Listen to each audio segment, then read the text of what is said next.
നമസ്കാരം. ഈ വാർത്താ ദിനത്തിൽ ഇതുവരെ സംഭവിച്ച വാർത്തകൾ സമഗ്രമായി പരിശോധിക്കുന്ന ഇന്ന് സംഭവിച്ചത് ആരംഭിക്കുന്നു. എല്ലാ പ്രേക്ഷകർക്കും സ്വാഗതം. ഞാൻ അനുജ. ആദ്യ വാർത്തയിലേക്ക്. പൾസർ സുനിക്ക് ജാമ്യം.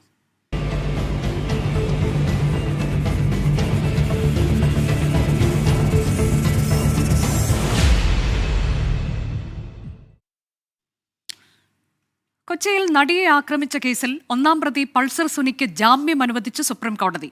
7.5 വർഷത്തിന് ശേഷമാണ് ജാമ്യം ലഭിക്കുന്നത്. വിചാരണ കോടതിക്കും പ്രോസിക്യൂഷനുമെതിരെ രൂക്ഷ വിമർശനം ഉന്നയിച്ചാണ് സുപ്രീം കോടതിയുടെ നടപടി. കേസിന്റെ വിചാരണ അനന്തമായി നീളുകയാണെന്നും ആരോഗ്യ പ്രശ്നങ്ങളുണ്ടെന്നും ചൂണ്ടിക്കാട്ടിയായിരുന്നു പൾസർ സുനിയുടെ ജാമ്യാപേക്ഷ. പ്രധാന പ്രതിയായ നടന്റെ അഭിഭാഷകൻ അന്വേഷണ ഉദ്യോഗസ്ഥന് വിചാരണ ചെയ്തത് 87 ദിവസമാണ്. വിചാരണ അനന്തമായി നീണ്ടുപോകുന്നു എന്ന വാദത്തിന് പരിഗണന നൽകിയേ മതിയാകൂ എന്ന സുപ്രീം കോടതി നിലപാട് സ്വീകരിച്ചു. ഇത് എന്തുതരം വിചാരണയാണെന്ന് സുപ്രീം കോടതി വിമർശിച്ചു. വിചാരണ കോടതിയും പ്രോസിക്യൂഷനും നടപടികൾ അനന്തമായി നീളാൻ കാരണക്കാരായതായും സുപ്രീം കോടതി വ്യക്തമാക്കി. കുറ്റാരോപിതനെതിരെ മുൻവിധികൾ ഈ ഘട്ടത്തിൽ സ്വീകരിക്കാൻ കോടതിക്ക് സാധിക്കില്ലെന്നും ജാമ്യം അനുവദിക്കുകയാണെന്നും സുപ്രീം കോടതി അറിയിച്ചു. പൾസർ സുനിക്ക് ജാമ്യം അനുവദിച്ചാൽ വിചാരണ നടപടികൾ അട്ടിമറിക്കുന്നതിനുള്ള ശ്രമമുണ്ടായേക്കുമെന്ന് സംസ്ഥാന സർക്കാരിന് വേണ്ടി മുതിർന്ന അഭിഭാഷകൻ രഞ്ജിത് കുമാർ സുപ്രീം കോടതിയിൽ വാദിച്ചു. വിചാരണ അട്ടിമറിക്കുന്നതിനായി ആക്രമണ ദൃശ്യങ്ങൾ പരസ്യപ്പെടുത്തിയേക്കും. ഇക്കാര്യങ്ങൾ ഗൗരവകരമാണെന്ന് വിലയിരുത്തിയ സുപ്രീം കോടതി വിചാരണ കോടതിക്ക് ശക്തമായ വ്യവസ്ഥകൾ ജാമ്യത്തിന് ഏർപ്പെടുത്താമെന്നറിയിച്ചു. ഒരാഴ്ചയ്ക്കുള്ളിൽ പൾസർ സുനിയെ വിചാരണ കോടതിയിൽ ഹാജരാക്കണമെന്നും സുപ്രീം കോടതി വ്യക്തമാക്കി. 2017 ഫെബ്രുവരിയിലായിരുന്നു കൊച്ചിയിൽ നടി കാറിൽ ആക്രമിക്കപ്പെട്ടത്. നെടുമ്പാശ്ശേരി പോലീസ് കേസ് രജിസ്റ്റർ ചെയ്തു. 2017 ഫെബ്രുവരി 23 മുതൽ പൾസർ സുനി കസ്റ്റഡിയിലും ജയിലിലുമായി കഴിയുന്നു. ആർ രാധാകൃഷ്ണൻ, 24, ഡൽഹി. ഡൽഹിയിൽ സംഭവിച്ച പ്രധാനപ്പെട്ട വാർത്തയിലേക്കാണ് ഇനി. ഡൽഹിയെ ഇനി അതിഷി നയിക്കും.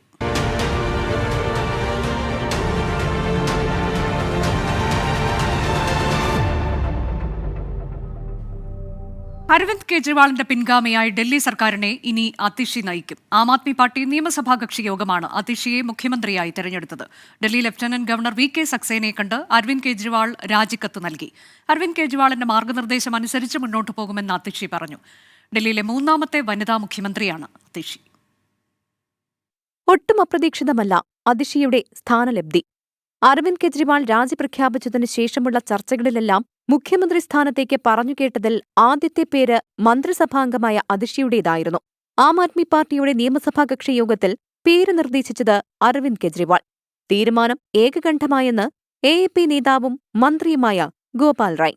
दिल्ली के अंदर आगे सरकार को संचालित करने के लिए सुबह आम आदमी पार्टी के विधायक मंडल दल की बैठक हुई थी. बैठक में सर्वसम्मति से आतिशी जी को अपना विधानमंडल दल का नेता चुना गया था. ഡൽഹിക്ക് ഒറ്റ മുഖ്യമന്ത്രിയെ ഉള്ളുവെന്നും അത് അരവിന്ദ് കെജ്രിവാൾ ആണെന്നും അതിഷിയുടെ പ്രതികരണം.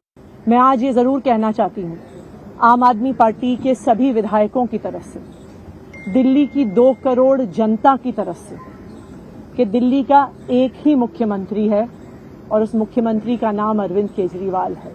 രാജ്നിവാസിലെത്തി ഡൽഹി ലഫ്റ്റനന്റ് ഗവർണർ VK സക്സേനയെ കണ്ടാണ് അരവിന്ദ് കെജ്രിവാൾ രാജിക്കത്ത് നൽകിയത്. അതിഷിയും ഒപ്പമുണ്ടായിരുന്നു. അതിഷിയെ നിയമസഭാ കക്ഷി നേതാവായി തിരഞ്ഞെടുത്ത കാര്യം അരവിന്ദ് കെജ്രിവാൾ ലഫ്റ്റനന്റ് ഗവർണറെ അറിയിച്ചു. സുഷമാ സ്വരാജിനും ഷീലാ ദീക്ഷിത്തിനും ശേഷം ഡൽഹിയിൽ മുഖ്യമന്ത്രിയാകുന്ന 3ാമത്തെ വനിതയാണ് 43-കാരിയായ അതിഷി. അതിഷിയെ ഡൽഹി മുഖ്യമന്ത്രിയാക്കിയതിനെതിരെ ആം ആദ്മി പാർട്ടിയുടെ രാജ്യസഭാ MP സ്വാതി മാലിവാൾ. പാർലമെന്റ് ആക്രമണക്കേസിലെ പ്രതി അഫ്സൽ ഗുരുവിന്റെ വധശിക്ഷയ്ക്കെതിരെ പോരാടിയ കുടുംബമാണ് അതിഷിയുടേത് എന്നാണ് ആരോപണം. BJPക്കായി സംസാരിക്കുന്ന സ്വാതി മാലിവാൾ MP സ്ഥാനം രാജിവെക്കണമെന്ന് AAP ആവശ്യപ്പെട്ടു. അതിഷിക്ക് ആശംസ നേർന്ന BJPയും കോൺഗ്രസും ഡൽഹി സർക്കാരിനെ വിമർശിച്ചു. അങ്ങേയറ്റം ദൗർഭാഗ്യകരമെന്നാണ് അതിഷിയെ മുഖ്യമന്ത്രിയാക്കിയതിൽ സ്വാതി മാലിവാളിന്റെ ആദ്യ പ്രതികരണം. അഫ്സൽ ഗുരുവിനു വേണ്ടി നിയമപോരാട്ടം നടത്തിയ കുടുംബത്തിന്റെ ഭാഗമാണ് അതിഷിയെന്നാണ് ആരോപണം. ഇത് രാജ്യസുരക്ഷയ്ക്ക് വെല്ലുവിളിയെന്നും സ്വാതി മാലിവാൾ. आज दिल्ली की मुख्यमंत्री एक ऐसी महिला आतिशी मार्लेना जी बनने जा रही हैं, जिनके अपने परिवार ने आतंकवादी अफजल गुरु को फांसी की सजा से बचाने के लिए एक लंबी लड़ाई लड़ी. BJPക്ക് വേണ്ടിയാണ് സ്വാതി മാലിവാൾ സംസാരിക്കുന്നതെന്നാണ് ആം ആദ്മി പാർട്ടിയുടെ പ്രതികരണം. MP സ്ഥാനം രാജിവെച്ച് സ്വാതി മാലിവാൾ BJP ടിക്കറ്റിൽ മത്സരിക്കാൻ തയ്യാറാകണമെന്നും AAP. BJP MP bansuri Swaraj അതിഷിക്ക് ആശംസകൾ നേർന്നു. എന്നാൽ ആം ആദ്മി പാർട്ടി സർക്കാർ ഡൽഹിയുടെ ദൗർഭാഗ്യമെന്നും ബാൻസുരി സ്വരാജ്. दिल्ली के देवतुल्य मतदाता से मैं निवेदन करती हूं, आने वाले चुनावों में भाजपा का चयन करिए ताकि दिल्ली में भी डबल इंजन की सरकार के कारण यहां पर विकास का कार्य प्रगति बहुत तीव्र गति से। ഡൽഹി കോൺഗ്രസ് അധ്യക്ഷൻ ദേവേന്ദ്ര യാദവും അതിഷിക്ക് ആശംസകൾ അറിയിച്ചു. വാഗ്ദാനങ്ങളിൽ നിന്നും ഒളിച്ചോടാൻ ആം ആദ്മി പാർട്ടി സർക്കാരിന് കഴിയില്ല എന്നും ഓർമ്മപ്പെടുത്തൽ. 24 ഡൽഹി. കൃത്യമായ ലക്ഷ്യങ്ങളോടെയാണ് ഡൽഹി സർക്കാരിന്റെ മുഖമായ ഒരു വനിതയെ ആം ആദ്മി പാർട്ടി അവതരിപ്പിക്കുന്നത്. 26 വർഷത്തിനു ശേഷം ഡൽഹിയുടെ ഭരണം പിടിക്കാൻ BJPയും 12 വർഷത്തിനു ശേഷം കോൺഗ്രസും ഒരുക്കുന്ന തന്ത്രങ്ങൾ രാഷ്ട്രീയ കൗതുകമാക്കും. ഒരമ്പ് പല ലക്ഷ്യം. അതിഷി ഡൽഹിയിൽ സർക്കാരിന്റെ മുഖമാകുന്നതിലൂടെ അരവിന്ദ് കെജ്രിവാൾ ഒരേ സമയം ലക്ഷ്യമിട്ടത് പല കാര്യങ്ങൾ. ജയിലിലായപ്പോൾ പാർട്ടിയെ നയിക്കാൻ സുനിത കെജ്രിവാൾ വരുമെന്ന ഊഹാപോഹങ്ങൾ കുടുംബാധിപത്യമെന്ന വിമർശനത്തിലാണെത്തിയത്. അതിഷിയിലൂടെ ആ പ്രചാരണങ്ങൾ അവസാനിപ്പിച്ചു. കുടുംബാധിപത്യം ആം ആദ്മി പാർട്ടിയിൽ ഇല്ല എന്ന സന്ദേശം വനിതാ മുഖത്തെ ഉയർത്തിക്കാട്ടുന്നതിലൂടെ ഇനി എതിരാളികൾക്കും നേതാവാരെന്ന് വ്യക്തമാക്കേണ്ടി വരും. BJP ഡൽഹിയിൽ പരീക്ഷിച്ച വനിതകളിൽ സുഷമ സ്വരാജ് മാത്രമാണ് മുഖ്യമന്ത്രിയായത്. കിരൺ ബേദിക്കും മീനാക്ഷി ലേഖിക്കും ശേഷം ബാൻസുരി സ്വരാജാണ് ഡൽഹിയിലെ ഇപ്പോഴത്തെ BJP മുഖം. സ്മൃതി ഇറാനിയെ ഡൽഹിയിൽ പരീക്ഷിച്ചേക്കുമെന്ന റിപ്പോർട്ടുകൾ വരുന്ന സമയവുമാണിത്. ഷീല ദീക്ഷിത്തിനു ശേഷം കോൺഗ്രസിനാകട്ടെ ഡൽഹിയിൽ ഉയർത്തിക്കാട്ടാൻ തലപ്പൊക്കമുള്ള മുഖമേയില്ല. തനിക്കെതിരെയുള്ള അഴിമതി ആരോപണങ്ങളിൽ ജനങ്ങളുടെ കോടതി തീരുമാനിക്കട്ടെ എന്ന് കെജ്രിവാൾ പറയുന്നു. ജനവധി തേടി മടങ്ങിയെത്തിയാൽ ആരോപണങ്ങൾ പഴങ്കഥയാകുമെന്നറിഞ്ഞാണ് ഈ നീക്കം. അപ്പോഴും ബാക്കിയുള്ള വെല്ലുവിളി പാർട്ടിയെ ഒന്നിച്ചു നിർത്തുക എന്നതാണ്. ഝാർഖണ്ഡിൽ ഹേമന്ത് സോറൻ മടങ്ങിയെത്തിയപ്പോൾ മുഖ്യമന്ത്രിയായിരുന്ന ചമ്പൈ സോറൻ BJPയിൽ എത്തിയതുപോലുള്ള പ്രതിസന്ധിയും മുന്നിൽ കാണണം. Political desk 24. ഇപ്പോൾ വരുന്നൊരു വാർത്തയിലേക്ക്. കാസർഗോഡ് പൊവ്വലിൽ മാതാവിനെ മകൻ തലക്കടിച്ചു കൊന്നു. പൊവ്വൽ സ്വദേശി നബീസയാണ് മരിച്ചത്. മകൻ നാസറിനെ പോലീസ് കസ്റ്റഡിയിലെടുത്തു. അരുൺ പാറയ്ക്കൽ വിവരങ്ങളുമായി. അരുൺ, ഏറ്റവും നിർഭാഗ്യകരമായ ദുഃഖകരമായൊരു സംഭവമാണ്. വിശദാംശങ്ങൾ. അനുജ, വൈകിട്ട് 4 മണിയോടെയാണ് ഈ സംഭവം ഉണ്ടാവുന്നത്. കാസർഗോഡ് ആദൂർ പോലീസ് സ്റ്റേഷൻ പരിധിയിലാണ് ഈ പൊവ്വലിൽ പ്രകോപനമൊന്നും കൂടാതെ നാസർ മാതാവിനെ മർദ്ദിക്കുകയായിരുന്നു എന്നാണ് നമുക്ക് പ്രാഥമികമായി ലഭിക്കുന്ന വിവരം. മാതാവ് പൊവ്വൽ ബെഞ്ചിഗോട്ട് സ്വദേശി നബീസ ആശുപത്രിയിലെത്തും മുമ്പ് തന്നെ നബീസയുടെ മരണം സ്ഥിരീകരിച്ചു. ഈ മർദ്ദനം തടയാൻ ശ്രമിച്ച മറ്റൊരു മകൻ മജീദ് പരിക്കുകളോടെ ആശുപത്രിയിലാണ്. ഈ മൃതദേഹം ഇപ്പോൾ EK നായനാർ സഹകരണ ആശുപത്രിയിൽ സൂക്ഷിച്ചിരിക്കുകയാണ്. പ്രതിയായ നാസറിനെ പോലീസ് കസ്റ്റഡിയിലെടുത്തിട്ടുണ്ട്. പ്രതി മാനസിക പ്രശ്നമുള്ള ആളാണെന്നാണ് പോലീസ് പറയുന്നത്. എന്തായാലും കൂടുതൽ അന്വേഷണം വേണമെന്ന് പോലീസ് പറയുന്നുണ്ട്. നിലവിൽ പ്രതി പോലീസിന്റെ കസ്റ്റഡിയിലാണ്. പോലീസ് കേസെടുത്ത് അന്വേഷണം ആരംഭിച്ചിട്ടുണ്ട്. അനുജ, കാസർഗോഡ് പൊവ്വലിൽ അമ്മയെ മകൻ തലയ്ക്കടിച്ചു കൊന്നു. മകന് മാനസിക പ്രശ്നമുണ്ട് എന്ന വിവരമാണ് പോലീസ് നൽകുന്നത്. മറ്റൊരു വാർത്തയിലേക്ക്. മലപ്പുറത്തിന് ആശ്വാസമേകി നിപ്പ രോഗലക്ഷണം കാണിച്ച 13 പേരുടെ സ്രവ പരിശോധനാ ഫലം നെഗറ്റീവായി. അതേസമയം എംപോക്സ് രോഗലക്ഷണങ്ങളോടെ ഒതായി സ്വദേശിയെ മഞ്ചേരി മെഡിക്കൽ കോളേജിൽ പ്രവേശിപ്പിച്ചു. രോഗിയുടെ സാമ്പിളുകൾ പരിശോധനയ്ക്ക് അയച്ചു. നിപ്പ ബാധിച്ചു മരിച്ച 23-കാരന്റെ സമ്പർക്ക പട്ടികയിലുള്ള 13 പേരാണ് രോഗലക്ഷണങ്ങൾ പ്രകടിപ്പിച്ചത്. ഇതിൽ 10 പേരെ മഞ്ചേരി മെഡിക്കൽ കോളേജിലെ ഐസൊലേഷൻ വാർഡുകളിൽ പ്രവേശിപ്പിച്ചിരുന്നു. മഞ്ചേരി മെഡിക്കൽ കോളേജിൽ നടത്തിയ സ്രവ പരിശോധനയിലാണ് 13 പേരുടെയും ഫലം നെഗറ്റീവായത്. വൈറസ് ബാധ ഏറ്റിട്ടുണ്ടെങ്കിൽ 8 മുതൽ 10 ദിവസങ്ങൾക്കിടയിലാണ് തീവ്ര രോഗലക്ഷണങ്ങൾ കാണിക്കുക. സമ്പർക്ക പട്ടികയിലെ ഹയസ്റ്റ് റിസ്ക് കാറ്റഗറിയിൽപ്പെട്ട 26 പേർക്ക് പ്രതിരോധ മരുന്ന് നൽകുമെന്ന് ആരോഗ്യമന്ത്രി വീണ ജോർജ്. ഇത് സംബന്ധിച്ച് നിലവിൽ ആശങ്കപ്പെടേണ്ട സാഹചര്യമില്ല. ഒരു രോഗവ്യാപനമില്ല എന്നുള്ളത് ഉറപ്പാക്കുന്നതിന് വേണ്ടിയിട്ടാണ് നമ്മൾ ശ്രമിക്കുന്നത്. രണ്ടാമതൊരാൾക്ക് രോഗമുണ്ടോ, ഉണ്ടെങ്കിൽ അത് നമുക്ക് കണ്ടെത്തേണ്ടതായിട്ടുണ്ട്. രോഗവ്യാപനം തടയേണ്ടതായിട്ടുണ്ട്. അപ്പോൾ അതിനു വേണ്ടിയിട്ടുള്ള പരിശ്രമമാണ് ഇപ്പോൾ ആരോഗ്യ വകുപ്പ് നടത്തുന്നത്. ദുബായിൽ നിന്ന് കഴിഞ്ഞ ആഴ്ച എത്തിയ എടവണ്ണ ഒതായി സ്വദേശിക്കാണ് എംപോക്സ് രോഗലക്ഷണങ്ങൾ കാണിച്ചത്. 175 പേരാണ് സമ്പർക്ക പട്ടികയിൽ ഇപ്പോൾ ഉള്ളത്. 13 സാമ്പിളുകൾ പരിശോധിച്ചത് നെഗറ്റീവാണ്. അതിനുശേഷം ഇന്ന് ഹൈ റിസ്ക് കാറ്റഗറിയിൽ ഉൾപ്പെട്ടിട്ടുള്ളത്, അതായത് ഹയസ്റ്റ് റിസ്ക് ഉള്ളതായിട്ട് കണ്ടെത്തിയിട്ടുള്ളത് 26 പേരെയാണ്. പനിയും തൊലിപ്പുറത്ത് ചിക്കൻ പോക്സിന് സമാനമായ കുമിളകളുമായി ഇന്നലെ മഞ്ചേരി മെഡിക്കൽ കോളേജിൽ ചികിത്സ തേടി. പരിശോധനയ്ക്കായി സ്രവ സാമ്പിളുകൾ കോഴിക്കോട് വൈറോളജി ലാബിലേക്ക് അയച്ചു. 24 മലപ്പുറം. കണക്ക് വിവാദത്തിൽ തട്ടി വയനാടിനുള്ള കേന്ദ്രവിഹിതം കുറയാതിരിക്കാൻ കരുതലോടെ പ്രതികരിച്ച് പ്രതിപക്ഷം. സാമാന്യയുക്തിക്ക് നിരക്കാത്ത കണക്കുണ്ടാക്കി വിശ്വാസ്യത കളഞ്ഞ ഉദ്യോഗസ്ഥർക്കെതിരെ നടപടി വേണമെന്ന് വി.ഡി. സതീശൻ ആവശ്യപ്പെട്ടു. എന്നാൽ പ്രതിപക്ഷത്തെയും മാധ്യമങ്ങളെയും പഴിക്കാനായിരുന്നു മന്ത്രിമാർക്ക് ഉത്സാഹം. ഉരുൾപൊട്ടൽ ദുരന്തവുമായി ബന്ധപ്പെട്ട മെമ്മോറാണ്ടത്തിൽ ഉൾപ്പെട്ട എസ്റ്റിമേറ്റിന് SDRF മാനദണ്ഡവുമായി ബന്ധമില്ലെന്നാണ് പ്രതിപക്ഷത്തിന്റെ പ്രധാന ആരോപണം. സാമാന്യയുക്തിക്ക് നിരക്കാത്ത കണക്കെങ്ങനെ വന്നുവെന്ന് ചോദിച്ച പ്രതിപക്ഷ നേതാവ് ഇതിനുത്തരവാദികളെ കണ്ടുപിടിച്ച് നടപടിയെടുക്കണമെന്നാവശ്യപ്പെട്ടു. സെക്രട്ടേറിയറ്റിലെ ഒരു സാമാന്യ ബുദ്ധിയുള്ളൊരു ക്ലർക്ക് പോലും ഇത് തയ്യാറാക്കുമെന്ന് ഞാൻ കരുതുന്നില്ല. ഇത് എവിടെയാണ് തയ്യാറാക്കിയത്? മെമ്മോറാണ്ടം തയ്യാറാക്കിയതിൽ തന്നെ വലിയ അപാകതയുണ്ടായി. വിശ്വാസ്യതയ്ക്ക് ഭംഗമേൽപ്പിക്കുന്ന രീതിയിലാണ് മെമ്മോറാണ്ടം തയ്യാറാക്കിയിരിക്കുന്നത്. കേന്ദ്ര സഹായം നഷ്ടപ്പെടരുതെന്ന് കരുതലോടെയാണ് പ്രതിപക്ഷ നേതാവിന്റെ പ്രതികരണം. എന്നാൽ ക്രിയാത്മക വിമർശനം ഉന്നയിച്ച പ്രതിപക്ഷത്തെയും മാധ്യമങ്ങളെയും കുറ്റപ്പെടുത്തിയാണ് മന്ത്രിമാരായ MP രാജേഷും മുഹമ്മദ് റിയാസും എസ്റ്റിമേറ്റ് എങ്ങനെ തയ്യാറാക്കി എന്ന ചോദ്യത്തോട് പ്രതികരിച്ചത്. സംസ്ഥാനം ഭരിക്കുന്ന ഇടതുപക്ഷ സർക്കാരാണ്. അതുകൊണ്ട് കാലണ കിട്ടരുത്, കേന്ദ്ര ഫണ്ടൊന്നും കിട്ടരുത്, ഈ സർക്കാർ നരകിച്ചു പോകണം, ആകെ പ്രയാസപ്പെടണം എന്നാഗ്രഹിക്കുന്ന ചിലർക്ക് ഇത്തരം വാർത്തകൾ ഗുണകരമാണ്. തെറ്റായ വാർത്ത ഒരു ദിവസം വരുന്നു, അതൊരു പകൽ കൊണ്ട് നാട് മുഴുവൻ വ്യാപിക്കുന്നു. പിന്നീട് അത് തെറ്റാണ് എന്ന് തിരിച്ചറിയുമ്പോൾ ഒരു ജാള്യവുമില്ലാതെ ചുവട് മാറ്റുന്നു. എന്താ ഇതിൻ്റെയൊക്കെ ഉദ്ദേശം? കേന്ദ്രത്തെ രക്ഷിച്ചെടുക്കുക എന്നുള്ളതല്ലേ? കണക്കുകളിൽ ചോദ്യമുയരുമ്പോഴും ഇന്നലെ ഇറക്കിയ വാർത്താക്കുറിപ്പിനപ്പുറം മറുപടിയില്ലാതെ മൗനത്തിലാണ് മുഖ്യമന്ത്രിയുടെ ഓഫീസ്. 24 തിരുവനന്തപുരം. പത്തനംതിട്ടയിൽ നിന്ന് വരുന്നൊരു വാർത്തയിലേക്കാണ് ഇനി. പത്തനംതിട്ട ജനറൽ ആശുപത്രിയിൽ ലിഫ്റ്റ് തകരാറിലായതിനെ തുടർന്ന് രോഗികളെ ചുമന്നുകൊണ്ട് പോകേണ്ട ഗതികേട്. ഒരാഴ്ചയായി ലിഫ്റ്റ് പ്രവർത്തിക്കുന്നില്ല. ആരോഗ്യമന്ത്രിയുടെ മണ്ഡലത്തിലെ ആശുപത്രിയിലാണ് ഈ ദുരിതം. ഞങ്ങൾ എത്രയോ പ്രാവശ്യം ഈ 6 മണി HMC മീറ്റിംഗ് കൂടുന്നത്. ആ മീറ്റിങ്ങിനകത്തൊന്നും എല്ലാ മീറ്റിങ്ങിനകത്തും ഇവർ പറയുന്നത് ഹോസ്പിറ്റലിൽ യാതൊരു വിധമായിട്ടുള്ള ബുദ്ധിമുട്ടുകളുമില്ല, ഈ രോഗികളെല്ലാം നല്ലതുപോലെ തന്നെ ഹോസ്പിറ്റലിൽ വന്നു, ഞങ്ങൾ അതുപോലെ അവരെ ട്രീറ്റ് ചെയ്യുന്നുണ്ടെന്നാണ്. ഇപ്പം തന്നെ നിങ്ങൾ കണ്ടു, ഇന്നലെ 6-7 പേരെ ചുമ ചേച്ചി, 7 പേരെ ചുമ. ഈ ചേച്ചിക്ക് 19 വയസ്സ് മോളുണ്ട്, ആ ചേച്ചിക്ക് ഉണ്ട്.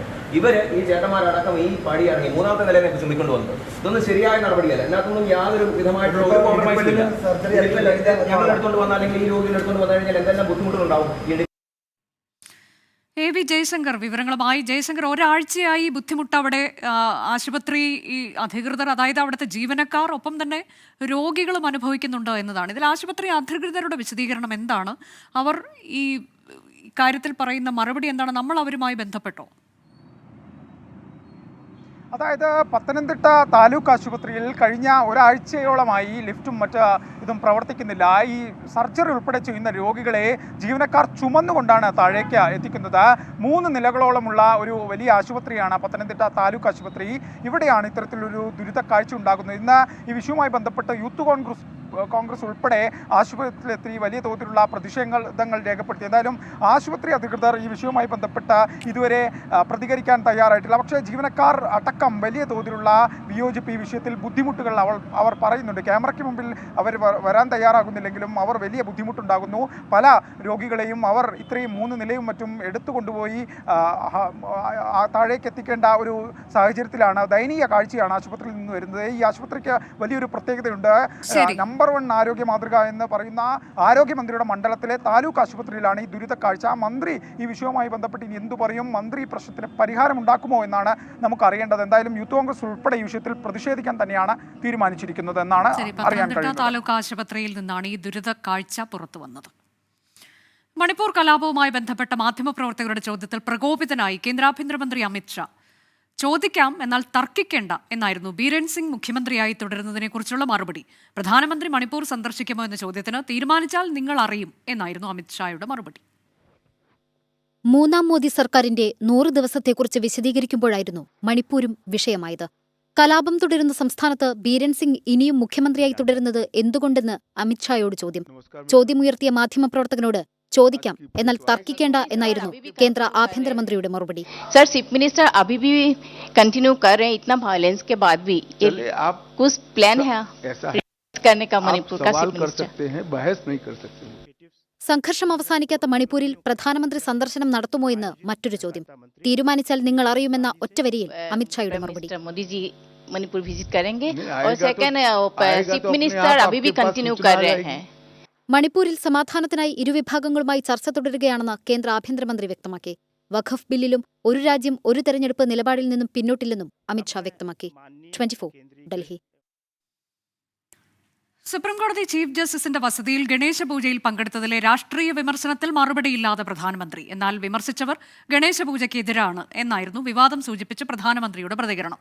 താൻ പൂജയിൽ പങ്കെടുത്തത് കോൺഗ്രസിനെ അസ്വസ്ഥമാക്കിയെന്നും വിവാദത്തെ ന്യായീകരിച്ച് പ്രധാനമന്ത്രി പറഞ്ഞു. സുപ്രീംകോടതി ചീഫ് ജസ്റ്റിസിന്റെ വീട്ടിലെ ഗണപതി പൂജയിൽ പങ്കെടുത്ത വിവാദത്തിലാണ് പ്രധാനമന്ത്രി നരേന്ദ്രമോദി മൗനം വെടിഞ്ഞത്. താൻ ഗണേശ പൂജയിൽ പങ്കെടുത്തത് കോൺഗ്രസിനെയും കൂട്ടാളികളെയും അസ്വസ്ഥമാക്കി. ഗണേശ പൂജ ഇന്ത്യയെ ഒരുമിപ്പിക്കുന്ന ശക്തിയാണ്. സമൂഹത്തെ ഭിന്നിപ്പിക്കുന്നവരാണ് ഗണേശ പൂജയെ എതിർക്കുന്നത്. അധികാരമോഹികളെയാണ് ഗണേശ പൂജ പ്രശ്നത്തിലാക്കുന്നതെന്നും പ്രതിപക്ഷത്തെ ഉന്നം വെച്ച് നരേന്ദ്രമോദി പറഞ്ഞു. सत्ता के भूखे लोगों को गणेश पूजा से परेशानी हो रही है. आपने देखा होगा कांग्रेस और उसके इकोसिस्टम के लोग पिछले कुछ दिनों से इसलिए भड़के हुए हैं क्योंकि मैंने गणपति पूजन में हिस्सा लिया था. ഒഡീഷയിലെ പരിപാടിയിലായിരുന്നു നരേന്ദ്രമോദിയുടെ പരാമർശം. സുപ്രീംകോടതി ചീഫ് ജസ്റ്റിസിന്റെ വീട്ടിലെ ഗണേശ പൂജയിൽ പങ്കെടുത്ത പ്രധാനമന്ത്രിക്കെതിരെ നിയമരംഗത്ത് നിന്നടക്കം വലിയ കോണുകളിൽ നിന്ന് വിമർശനങ്ങൾ ഉയർന്നിരുന്നു. ഇതിനെ ഗണേശ പൂജയെ പ്രതിപക്ഷം എതിർക്കുന്നു എന്ന് വ്യാഖ്യാനിച്ചുകൊണ്ട് പ്രതിരോധിക്കാനാണ് പ്രധാനമന്ത്രിയുടെ ശ്രമം. 24 ഡൽഹി. തിരികെ വാർത്തയിലേക്ക്. തൃശൂരിൽ നാളെ പുലി ഇറങ്ങും. ഓണാഘോഷത്തിന് സമാപനം കുറിച്ചുള്ള പുലിക്കളിയുടെ ഒരുക്കം അവസാന ഘട്ടത്തിലാണ്. ഇക്കുറി 7 സംഘങ്ങളാണ് പുലിക്കളിയിൽ പങ്കെടുക്കുന്നത്. സൂരജ് സജി തയ്യാറാക്കിയ റിപ്പോർട്ട്. അരമണി കുലുക്കി കുടവയർ കുലുക്കി എത്താൻ വേണ്ടി തയ്യാറെടുക്കുകയാണ് പുലികൾ. പല പുലിമടകളിലും അവസാനവട്ട ഒരുക്കങ്ങൾ പുരോഗമിച്ചുകൊണ്ടിരിക്കുകയാണ്. ഞാനിപ്പോൾ ഉള്ളത് സീതാറാം മിൽ ദേശത്തിലാണ്. പ്രത്യേകിച്ച് ഓരോ സംഘങ്ങൾ എടുക്കുമ്പോൾ 31 മുതൽ 51 അംഗങ്ങൾ വരെ ഇക്കുറി പുലിക്കളിയിൽ പങ്കെടുക്കുമെന്നുള്ളതാണ് പറയുന്നത്. അതിൽ ചില സസ്പെൻസുകളും ഉണ്ടെന്ന് ചിലർ പറയുന്നു. പക്ഷെ അതൊന്നും പുറത്തുവിടാൻ ഒരു ദേശവും തയ്യാറല്ല. അവസാനവട്ട ഒരുക്കങ്ങൾ തന്നെയാണ് എല്ലായിടത്തും. അതിൽ പെൺപുലികളുണ്ട്, അതോടൊപ്പം തന്നെ വരയൻപുലികളുണ്ട്, കരിമ്പുലികളുണ്ട്. അങ്ങനെ തുടങ്ങി ഈ പുലികളുടെ ചായത്തിലും നിറത്തിലുമടക്കം എങ്ങനെയൊക്കെ വ്യത്യസ്തതകൾ കൊണ്ടുവരാൻ കഴിയും എന്നുള്ളതാണ് ഓരോ ദേശങ്ങളും വീറും വാശിയോടും കൂടി നോക്കിക്കൊണ്ടിരിക്കുന്നത്. അതോടൊപ്പം തന്നെ ഇതിന്റെ എല്ലാ തരത്തിലുള്ള ഒരുക്കങ്ങളും, അത് സുരക്ഷാ മുന്നൊരുക്കങ്ങളായാൽ പോലും അത് പൂർത്തിയായി എന്നുള്ളതാണ് പറയുന്നത്. 500-ലധികം പോലീസുകാരാണ് ഇക്കുറി ഈ പുലിക്കളിക്ക് സുരക്ഷ ഒരുക്കുക. അതിനുവേണ്ടിയുള്ള ഒരുക്കങ്ങൾ പോലീസിന്റെ ഭാഗത്തുനിന്ന് പൂർത്തിയായി. സംഘാടന കാര്യങ്ങൾ അത് പൂർത്തിയായെന്ന് കോർപ്പറേഷനും അറിയിക്കുന്നുണ്ട്. ഇക്കുറി 25% ധനസഹായത്തിൽ, കോർപ്പറേഷൻ നൽകുന്ന ധനസഹായത്തിലടക്കം 25% വർധനവ് അത് കോർപ്പറേഷനും പ്രഖ്യാപിച്ചു കഴിഞ്ഞു. അങ്ങനെ ആശങ്കകൾക്കൊടുവിൽ വലിയ ആവേശത്തോടു കൂടി തന്നെ വീണ്ടും തൃശ്ശൂരിനെ സംബന്ധിച്ച് ഓണാഘോഷങ്ങൾക്ക് സമാപനം കുറിച്ചുകൊണ്ടുള്ള ഒരു പുലിക്കളിയിലേക്ക് തൃശ്ശൂർ നടന്നെടുക്കുന്നു എന്നുള്ളതാണ്. ഇനി മണിക്കൂറുകളുടെ കാത്തിരിപ്പ് മാത്രമേ ഉള്ളൂ. ആ കാത്തിരിപ്പിനൊപ്പം തന്നെ അവസാനവട്ട ഒരുക്കങ്ങളും എല്ലാ പുലിമടകളിലും തകൃതിയായി നടക്കുകയാണ്. ക്യാമറാമാൻ ബിനേഷ് ബാബുരാജിനൊപ്പം സൂരജ് സജി, 24. സ്പോർട്സ് രംഗത്ത് ഇന്ന് സംഭവിച്ച പ്രധാനപ്പെട്ട ഒരു വാർത്തയിലേക്കാണ് ഇനി. ചരിത്ര തീരുമാനവുമായി അന്താരാഷ്ട്ര ക്രിക്കറ്റ് കൗൺസിൽ ICC ടൂർണമെന്റുകളിൽ പുരുഷന്മാർക്കും വനിതകൾക്കും ഇനി ഒരേ സമ്മാനത്തുക നൽകും. അടുത്ത മാസം തുടങ്ങുന്ന വനിതാ 2020 ലോകകപ്പ് മുതൽ തീരുമാനം പ്രാബല്യത്തിൽ വരും. ലിംഗസമത്വത്തിൽ ചരിത്രം കുറിച്ച അന്താരാഷ്ട്ര ക്രിക്കറ്റ് കൗൺസിൽ ലോകകപ്പുകളിൽ പുരുഷ വനിതാ ടീമുകൾക്ക് തുല്യ സമ്മാനത്തുക നൽകുന്ന ആദ്യ കായിക ഇനമെന്ന ചരിത്ര നേട്ടം ഇനി ക്രിക്കറ്റിന് സ്വന്തം. ഇക്കഴിഞ്ഞ പുരുഷ 2020 ലോകകപ്പിലെ ജേതാക്കൾക്ക് 19.5 കോടി രൂപയായിരുന്നു സമ്മാനത്തുക. റണ്ണറപ്പുകൾക്ക് 10.6 കോടി രൂപയും. ഇതേ തുകയായിരിക്കും അടുത്ത മാസം UAE-യിൽ നടക്കുന്ന വനിതാ 2020 ലോകകപ്പിലും നൽകുക. 2023 വനിതാ 2020 ലോകകപ്പിൽ 8.37 കോടി രൂപയായിരുന്നു ജേതാക്കളായ ഓസ്ട്രേലിയയ്ക്ക് ലഭിച്ചത്. കഴിഞ്ഞ തവണത്തേക്കാൾ 134% വർധനവാണ് ജേതാക്കളുടെയും റണ്ണറപ്പുകളുടെയും സമ്മാനത്തുകയിൽ. ആകെ സമ്മാനത്തുക ഇരട്ടിയോളം വർദ്ധിച്ച 94 കോടി രൂപയും ആയിട്ടുണ്ട്. ലിംഗസമത്വം ഉറപ്പാക്കുന്നതിനും വനിതാ ക്രിക്കറ്റിന്റെ പ്രചാരത്തിനുമായി സമ്മാനത്തുക തുല്യമാക്കണമെന്ന തീരുമാനം കഴിഞ്ഞ വർഷം നടന്ന ICC വാർഷിക യോഗത്തിലാണ് എടുത്തത്. 2030 മുതൽ നടപ്പാക്കാനായിരുന്നു തീരുമാനമെങ്കിലും പിന്നീടത് നേരത്തെയാക്കുകയായിരുന്നു. Sports desk, 24. Asian champions trophy hockey കിരീടം നിലനിർത്തി ഇന്ത്യ. ഫൈനലിൽ ചൈനയെ എതിരില്ലാത്ത 1 ഗോളിന് തോൽപ്പിച്ചാണ് ഇന്ത്യയുടെ 5ാം കിരീട നേട്ടം. 50-ാം മിനിറ്റിൽ ജുഗ്രാജ് സിംഗ് ആണ് വിജയ ഗോൾ നേടിയത്. ടൂർണമെന്റിൽ ഒറ്റ മത്സരം തോൽക്കാതെയാണ് ഇന്ത്യയുടെ കിരീട നേട്ടം.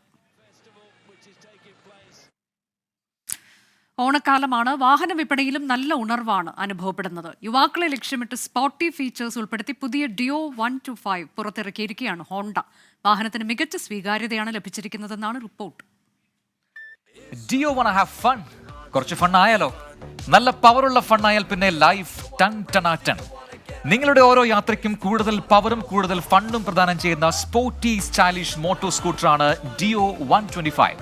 കൂടുതൽ ഫൺ, കൂടുതൽ കരുത്ത് നിങ്ങൾക്കായി കാത്തുവച്ചിരിക്കുന്നത് എന്താണെന്നല്ലേ? മഫ്ലർ സൗണ്ട് ഉണ്ട്, സ്പോർട്ടിയർ ലുക്ക് ഉണ്ട്, എച്ച് സ്മാർട്ട് ടെക്നോളജി ഉണ്ട്. What not? Real time info, real time mileage, ഇതൊക്കെ നിങ്ങളെ മനസ്സിലാക്കി ഈ വാഹനത്തെ വരുതിയിലാക്കാൻ സഹായിക്കുന്ന ഡിജിറ്റൽ മീറ്റർ. ഇവനൊരു സ്കൂട്ടർ മാത്രമല്ല, കൗതുകങ്ങളുടെയും പുതുമയുടെയും പവർ ഹൗസ് ആണ്. അപ്പോ countdown starts to reveal the fun and only. Do you want to have fun? Dio 125. Is your heart set on to have fun? Do you wanna chase? Do you wanna race? Do you wanna get out and go to the race? Do you wanna flow? Do you wanna have fun? Power up! Do you wanna see? Do you wanna meet? Do you wanna race the boundaries? Do you wanna play? Do you wanna pray? Do you wanna power up? Hey! Do you wanna... Presenting Dio 125 with Edge Smart Technology. More power, more fun. Do you wanna have fun? ഇന്ന് സംഭവിച്ചത് അവസാനിക്കുന്നു.